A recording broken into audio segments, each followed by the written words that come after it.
Hi friends, இன்னைக்கு நெய் மீன் குழம்பு எப்படி செய்யலாம்னு பார்க்கலாமா? வாங்க. அதுக்கு ஒரு கடாயை பற்ற வச்சுக்கோங்க. அதில் ஆயில் ஊற்றிக்கோங்க. ஆயில் நல்லா சூடானதும் நம்ம நறுக்கி ஒரு 4 வெங்காயம், ஒரு 4 தக்காளி தனியாக நறுக்கி வச்சுருக்கோம். அது எல்லாத்தையும் ஒன்றா சேர்த்துக்கலாம். இது நம்ம இப்போ வதக்கி அரைக்க போகிறோம். இப்போ குழம்பு கிடையாது, வதக்கி அரைக்கலாம். வெங்காயம் தக்காளி போட்டதுக்கப்புறமா நல்லா வதக்கி விட்டுக்கோங்க. லைட்டாக உப்பு கல் உப்பு போட்டுக்கோங்க. கல் உப்பு போட்டு நல்லா மிக்ஸ் பண்ணி விட்டுக்கோங்க. இப்போ மிளகு சீரகம், மிளகு 1 ஸ்பூன், சீரகம் 1 ஸ்பூனு, மஞ்சத்தூள் 1/4 ஸ்பூனு, கரம் மசாலா ஒரு 2 ஸ்பூனு, தனியா மசாலா ஒரு 2 ஸ்பூனு, அப்புறம் மீன் குழம்பு மசாலா ஒரு 3 ஸ்பூன் போட்டிருக்கேன். அடுத்து காரத்துக்கு ஏற்ற மாதிரி மிளகாய்த்தூள் ஒரு 1 ஸ்பூன் போட்டுக்கோங்க. இப்போ இதை போட்டு நல்லா இந்த மசால் வாசனை பிரிகிற வரைக்கும் நல்லா நம்ம எண்ணெயில் வதக்கிக்கலாம்.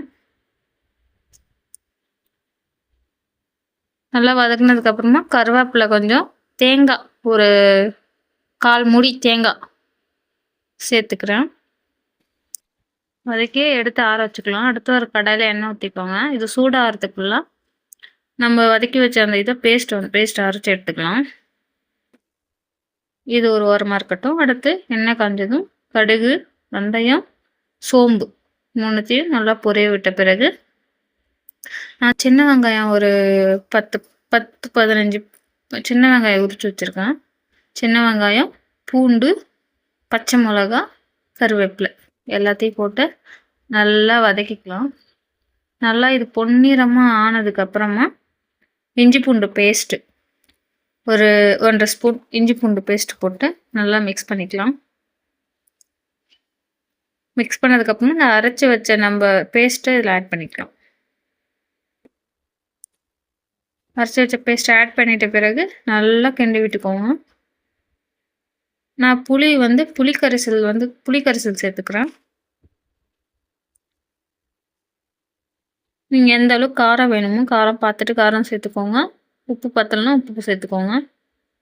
நல்லா மிக்ஸ் பண்ணிவிட்டு தேவையான அளவு தண்ணி ஊற்றிட்டு நல்லா கொதிக்க விடணும். நல்லா அந்த பச்சை வாசனை போனதுக்கப்புறமா இப்போ நம்ம ஃபஸ்ட்டு இந்த தலையை மட்டும் உள்ளே இறக்கிக்கலாம்.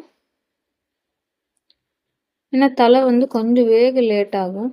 நெய் மீனுங்கிறதுனால கொலன்னு ஆகக்கூடாதுல்ல, அதனால தலை மட்டும் ஃபஸ்ட்டு போட்டு ஒரு 2 நிமிஷம் வெந்ததுக்கப்புறமா நம்ம எல்லாமே உள்ளே இறக்கலாம்.